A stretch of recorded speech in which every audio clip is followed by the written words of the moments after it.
Hey, what's up everyone? For today's painting, I am going a little bit bigger. This one's a 30 by 30 inch, and I am doing the full figure today. This one, as you can see, has a really interesting pose. This is one of my original models. This is Kate, and she has all kinds of great poses. I've just started to kind of go back through a bunch of her older photos, and I found this one, and I thought it was perfect. Just the way she's looking to the side a little bit, looking down, contemplating. I thought this would be a great one to blow up to a bigger size. This first layer though, this layer is all about just painting alla prima style, wet into wet in one sitting. I think this one took about 4.5 hours roughly to paint, to get to a level where it's this loose impressionism.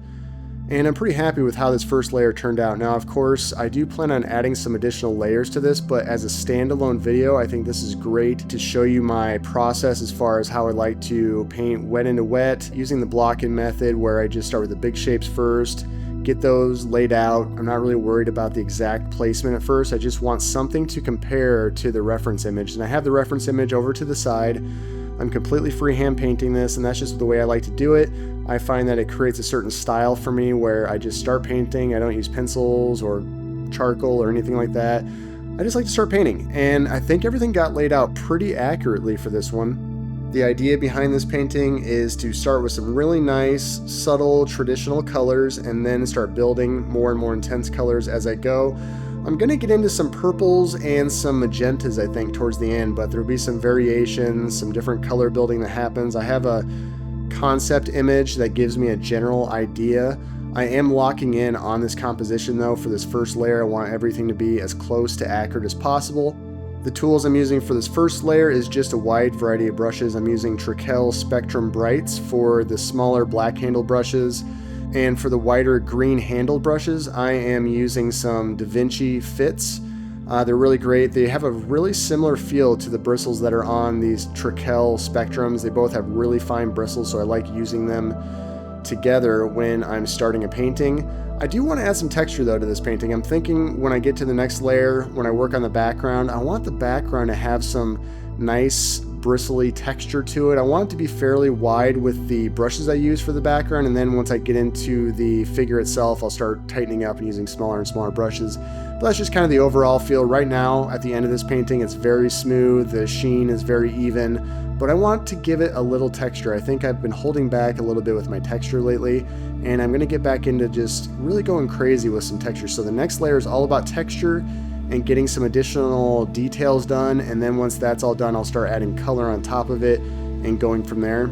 As far as the colors I'm using, on the right, my palette from bottom to top is ultramarine blue, phthalo blue, ivory black, transparent oxide red, alizarin claret, cadmium red, yellow ochre, cadmium yellow light, and titanium white. And it's just a wide mix of different brands. I'm using Michael Harding for the ultramarine. I'm using some M. Graham for quite a few of my different colors.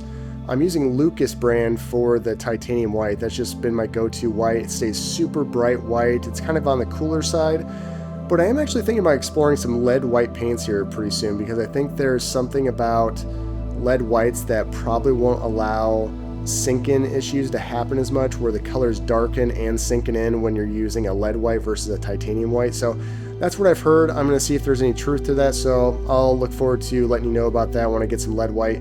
For my mediums, I have linseed oil, which I like to use to clean my brush for the most part, but I will use odorless mineral spirits to really give it a thorough cleaning if I need it. And I start with odorless mineral spirits for my medium to thin out the paints on the first pass so that I can tone the panel but also get things kind of located, but it won't interfere with painting on top of it later in the day. Like once about 2 hours go by, the paint usually is about dry with that odorless mineral spirit wash. Then I start adding some stand oil to the odorless mineral spirits. It's kind of a 1 to 2 mix where it's 1 part stand oil to 2 parts odorless mineral spirits, and that seems to work pretty well for my needs.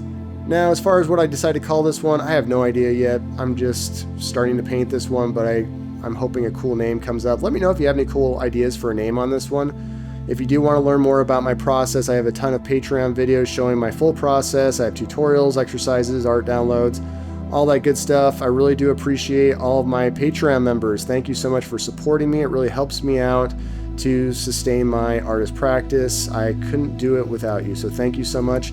Now, if you could just like, subscribe, comment, anything you want to do. I really appreciate it. Now I'm just going to go ahead and put some music on so you can watch the full process for this first layer play out.